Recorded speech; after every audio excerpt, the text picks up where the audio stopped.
Grüß euch, ich bin der Gerhard Moser, wir sind im Innviertel in der Ortschaft Oberhed.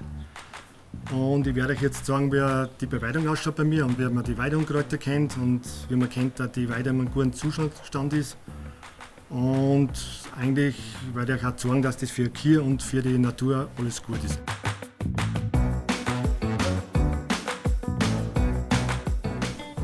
Also das Besondere bei mir ist eigentlich die Weide im Obstgarten, weil das eigentlich schon relativ selten ist. Und den Vorteil hat, wenn ich im Obstgarten beweide, ich brauche zum Beispiel die Bäume nicht mehr ausmähen, machen die Kühe praktisch. Ja, beim EBW habe ich die Vorteile gegenüber für den Naturschutz, ich habe nicht so viel Vorgaben. Also ich kann mir die Anzahl von den Viecher, was ich pro Hektar auszutun, kann ich mir selber aussuchen.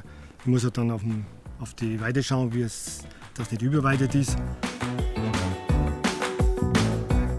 Also bei der Überweidung kennt man das, wenn es werden die Weideunkräuter mehr und die Trittschäden werden mehr und die Großnarben wird dann einfach schlechter. Also es wird als Groß kürzer. Trittschäden sind generell nicht schlecht, weil nicht zu viel sind. Weil eigentlich viele Wildblumen, die brauchen Licht zum Keimen, die können in der Großnarben nicht keimen. Und auch viele Insekten haben Bodenbrüter, die da offene Bodenstellen brauchen. Und man muss halt schauen, dass es einfach nicht zu viel werden. Wenn es zu viel werden, muss man halt weniger Kühe machen oder die Weide einfach größer machen. Das kann man da ein wenig handhaben. Also beim EBW, da gibt es ja die 5% Weideunkräuter, also die dürfen nicht mehr als 5% ausmachen. Und da muss man einfach ein wenig dahinter sein praktisch. Da haben wir schon eins zum Beispiel, das ist der Breitwegerich. Der wird nicht gerne gefressen, weil er so holzig ist. Und da muss man halt ein bisschen nachmachen, dann verschwindet er wieder. Und wie andere Sachen, der Ampfer oder so, den muss man ausstechen, weil diese Tierfurzel, der wächst dann wieder nach. Also bei uns an der Streuobstwiesen, da haben verschiedene Altersklassen. Man sagt da bei den Bäumen, da sagt man ganz kleine und dann ein wenig so mittlere und große. Und die großen Bäume, die sind natürlich ganz wichtig, auch also als Nistplatz für Vögel und mit Totholz für Insekten und so Sachen.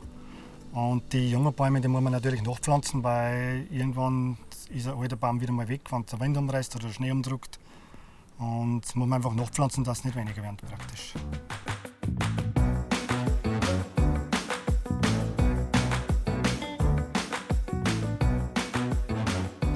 Wir senken jetzt hinter meiner den Nistkasten, den was ich selber mache.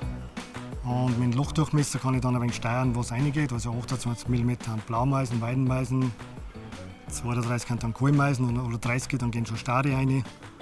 Weil wenn man alle größer macht, dann haben die kleinen Vögel keine Chance, dass sie einzichten können praktisch.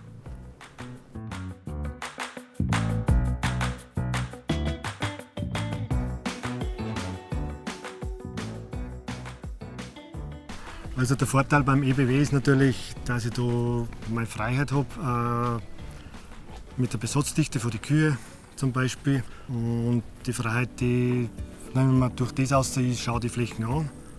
Und dann zeige ich, ob das passt oder nicht. Auch mit den Unkräutern und alles, wenn die mehr werden und so, dann muss man halt da was tun und beziehungsweise vielleicht die Flächen vergrößern, dass es nicht mehr so angefressen wird.